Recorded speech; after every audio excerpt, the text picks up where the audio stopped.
కొంత vote bank ఉండే వాళ్ళు 6-7 స్థానాలు టీడీపీ డిమాండ్ చేయగా 3 స్థానాలు మాత్రమే వాళ్ళకి ఇచ్చినటువంటి పరిస్థితి ఉంది. సిపిఐ తోటి పొత్తు ఉన్నప్పటికీ కూడా వాళ్ళకు ఒకవేళ చైర్మన్ పదవి కైవసం చేసుకుంటే వాళ్ళకు కోఆప్షన్ మెంబర్ ఇస్తామని సిపిఐ తోని పొత్తు పెట్టుకున్నారు. సిపిఐ అక్కడ ఒక స్థానాన్ని కూడా పోటీ చేయట్లేదు. మొత్తం 22 వార్డుల్లో 3 స్థానాలు పోతే మిగతా అన్ని స్థానాల్లో కూడా కాంగ్రెస్ పార్టీ పోటీ చేస్తా ఉంది. బీఆర్ఎస్ కు సంబంధించి అక్కడ అన్ని స్థానాల్లో కూడా సిపిఎం తోటి పొత్తులో భాగంగా సిపిఎం తోని వెళ్తుంది.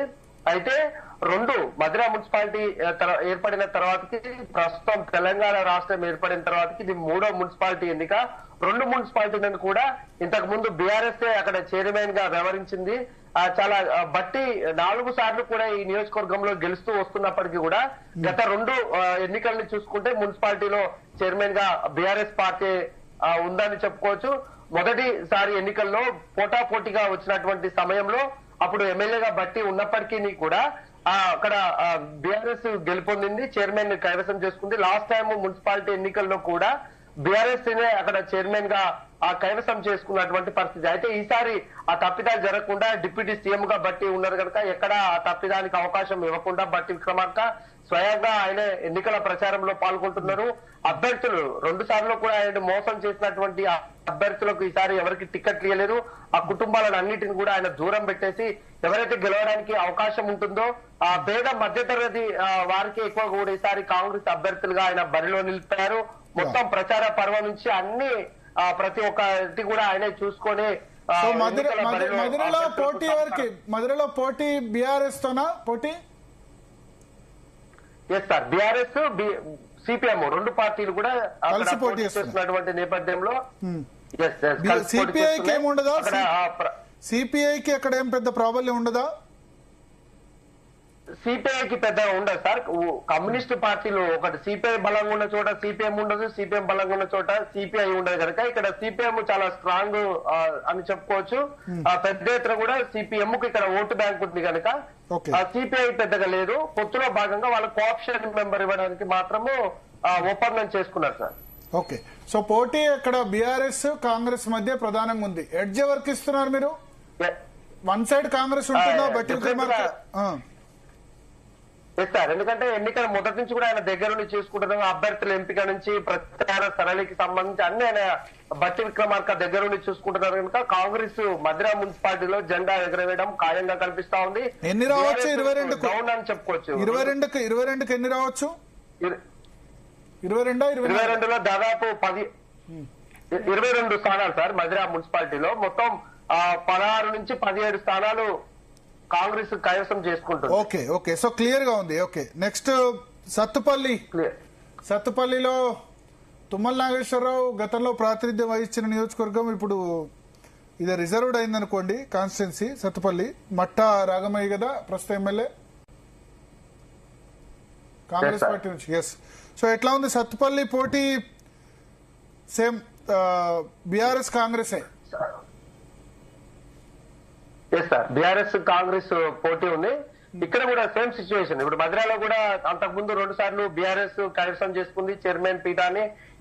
ఈ సత్తుపల్లి మున్సిపాలిటీకి సంబంధించి సత్తుపల్లిలో నియోజకవర్గానికి సంబంధించి సత్తుపల్లి కల్లూరు 2 ఉన్నప్పటికీ ప్రస్తుతం మనం సత్తుపల్లి అంశానికి తీసుకుంటే సత్తుపల్లి కూడా గతంలో బీఆర్ఎస్ ఇక్కడ చైర్మన్ ని కైవసం చేసుకున్నటువంటి నేపథ్యంలో మొత్తం మున్సిపాలిటీలో 23 వార్డులు సత్తుపల్లిలో ఉన్నాయి. దీంట్లో టీడీపీ ప్రస్తుతం కాంగ్రెస్ తోటి కలిసి ముందుకు పోతా ఉంది. అటు సిపిఎం అన్ని పక్షాలు కూడా బీఆర్ఎస్ తోటి ముందుకు వెళ్తున్నటువంటి నేపథ్యంలో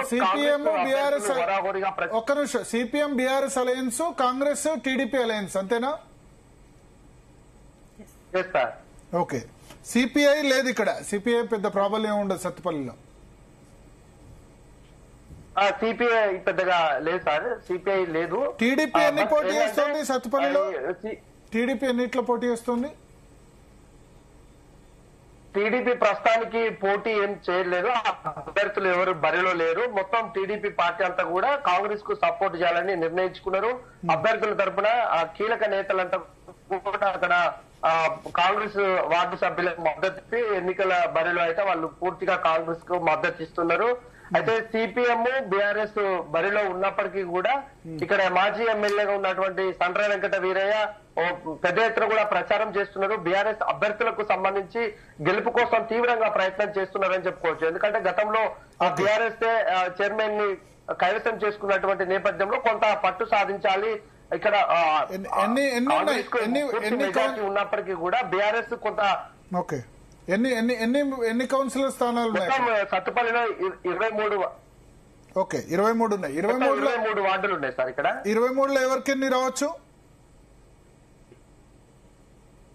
23లో మొత్తం 16 నుంచి 17 స్థానాలు సత్తుపల్లి కాంగ్రెస్ కైవసం చేసుకునే అవకాశం క్లియర్ గా ఉంది. కాంగ్రెస్ క్లియర్ గా ఉంది. మనం ఇంకో విషయం చెప్పుకోవాలి సార్. చెప్పండి. క్లియర్ ఉంది. ఇంకో అంశం ఇక్కడ సత్తుపల్లి సంబంధించి తుమ్మల నాగేశ్వరరావు స్వగ్రామం ఇక్కడే ఈ నియోజకవర్గంలోనే ఉంది. మంత్రి పొంగులేటి శ్రీనివాసరెడ్డి ఆయన స్వగ్రామం కూడా కల్లూరు మండలం నారాయణపురం గ్రామంలో ఉంది కనుక వీళ్ళంతా కూడా ఇక్కడే మోకాయించారు. కీలక నేతలంతా కూడా కాంగ్రెస్ నుంచి ఇక్కడే ప్రచారం చేస్తున్నారు. ప్రస్తుతానికి పొంగులేటి 1-2 రోజులు ప్రచారం చేసినా తుమ్మల నాగేశ్వరరావు ఇంకా బరిలోకి ప్రచారానికి రాలేదు. ఆయన సత్తుపల్లి నియోజకవర్గంలో పర్యటించబోతున్నారు. ఇంకా కూడా ఇంతకు ముందు మనం చెప్పినట్టు 16-17 స్థానాలకుంటే కూడా ఇంకా వీళ్ళు ప్రచారం చేసి ఇంకా కొన్ని ప్రయత్నాలు రాజకీయంగా ప్రయత్నాలు జరుగుతున్నాయి కనుక ఇంకా 1-2 స్థానాలు కూడా ఇక్కడ పెరిగే అవకాశం ఉంది. క్లియర్ కట్ గా ఇక్కడ కాంగ్రెస్ గెలిచే అవకాశం అయితే ఉంది. ఓకే. సో నెక్స్ట్ కల్లూరు మున్సిపాలిటీకి వద్దాం. కల్లూరులో చిన్న మున్సిపాలిటీ కదా, ఎంత 15 లోపే ఉన్నాయా స్థానాలన్నీ? లేదు సార్, 18 వార్డులు ఇక్కడ ఉన్నాయి కల్లూరులో. సార్ 20 వార్డులు కల్లూరు మున్సిపాలిటీలో ఉన్నాయి. కొత్తగా మున్సిపాలిటీగా ఏర్పడింది. మొన్నటి వరకు మేజర్ గ్రామ పంచాయతీ ఉండే. గతంలో మేజర్ పంచాయతీ ఉన్నప్పుడు కూడా బీఆర్ఎస్ ఇక్కడ హావా కొనసాగించింది. సర్పంచ్ కూడా మొన్నటి వరకు బీఆర్ఎస్ ఉండే. ఇప్పుడు మొత్తం సీన్ అంతా రివర్స్ అయిందని చెప్పుకోవచ్చు. అయితే మనం కల్లూరులో కొంత కీలకంగా మాట్లాడుకోవాలి. ఎందుకంటే మొన్న జరిగినటువంటి స్థానిక సంస్థల ఎన్నికల్లో బీఆర్ఎస్ కు సంబంధించి అత్యధిక సర్పంచ్ స్థానాలు కల్లూరు మండలంలో గాని కల్లూరు పరిసర ప్రాంతాల్లో కూడా గెలుచుకున్నటువంటి నేపథ్యంలో కల్లూరులో కొంత బీఆర్ఎస్ స్ట్రాంగ్ ఉందని చెప్పుకోవచ్చు. ఎందుకంటే అక్కడ సండ్ర వెంకట వీరయ్య చాలా కీలకంగా వ్యవహరిస్తున్నారు. బీఆర్ఎస్ కు సంబంధించినటువంటి కీలక నేతలంతా కూడా కల్లూరులో ఉన్నటువంటి నేపథ్యంలో కొంత టఫ్ ఫైట్ అయితే చాలా స్పష్టంగా కనిపిస్తా ఉంది. మన స్థానిక సంస్థల ఎన్నికల వన్ సైడ్ కాదు, వన్ సైడ్ కాంగ్రెస్ అవకాశం అయితే ఉంది. వన్ సైడ్ కాంగ్రెస్ కాదు, కల్లూరులో పోటీ బీఆర్ఎస్ కాంగ్రెస్ మధ్య ఉంటుంది. బీఆర్ఎస్ గెలవచ్చా? మున్సిపాలిటీ సింగిల్ లార్జెస్ట్ పార్టీ అయినా కావచ్చా బీఆర్ఎస్ కల్లూరులో? కల్లూరులో కొంత బట్టి పోటీ అయితే తీవ్రంగా ఉండే అవకాశం అయితే ఉంది సార్. నెట్ ఉంటది కనుక ఇది మనం ఏం చెప్పలేని పరిస్థితి. ఎందుకంటే కొంత అధికార పార్టీకి అవకాశాలు ఉండే అవకాశం ఉంది కనుక ఒకవేళ అధికార పార్టీకి ఉంటే ఎడ్జ్ ఉండొచ్చు. కాకుండా పోటీ ఇక్కడ మాత్రం నెలకొందని చెప్పుకోవచ్చు. ఓకే, నెక్స్ట్ వైరాలో ఎన్ని ఉన్నాయి? పోటీ ఎవరి మధ్యలో ఉంది? తక్కువ సమయం.